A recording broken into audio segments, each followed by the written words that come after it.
If you think your life is hard, listen to his story. Asterisk, there was a time when he had nothing. No money, no family, no hope, just a pair of tired feet. And a heart that still refused to give up. This is not just a story. It's a mirror. Maybe somewhere in this story, you will find a piece of yourself. Asterisk, beneath an old bridge in a noisy city, lived a thin boy named Eli. No parents, no home, no last name. People called him the Bridge Boy. His bed was cardboard. His blanket was a newspaper. He survived by shining shoes and collecting bottles. Never asked for much, just enough to stay alive. Every night he watched warm lights from restaurants, families holding hands, children laughing. While he sat alone in the dark, he whispered to himself, "Maybe I was born to be nothing." But in his heart, a tiny spark still wished just once to be seen. One cold afternoon, Eli sat near a bakery, drawing a little bird on the sidewalk using burnt charcoal. A silver-haired man with paint on his coat stopped and asked, "Did you draw this?" "Yes, sir," Eli replied. The man nodded gently and asked, "Do you only take from the world, or do you also give something back?" Eli froze. "Sir, I have nothing to give." The man smiled, left him a warm loaf of bread, and said, "Everyone has something to give. Even a smile, a story, or a drawing." Those words followed Eli into the night.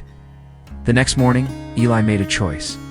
When a woman dropped a coin into his tin, he quickly sketched her and her daughter smiling together and handed it to her. "For you." "Thank you." The woman's eyes softened. "This is beautiful." From that day, Eli began giving people small drawings when they gave him coins. And people came not out of pity, but because he gave something real, joy. Someone gifted him old pencils. Another gave paper. A cafe owner let him sit by the door.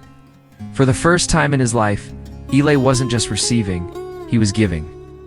One morning, a journalist wrote an article, "The Bridge Boy who gives art instead of asking for money."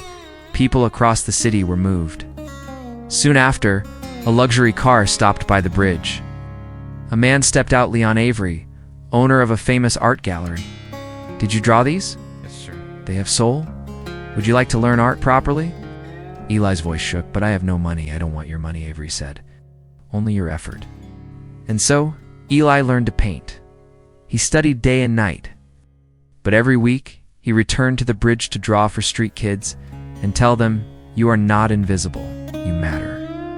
Years later, Eli held his first art exhibition, Shadows and Light. People from across the country came. Paintings of hunger, hope, rain, laughter, and dreams filled the walls.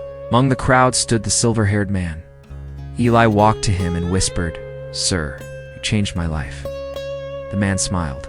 "No, you changed it the moment you chose to give." Today, Eli Avery is not just an artist.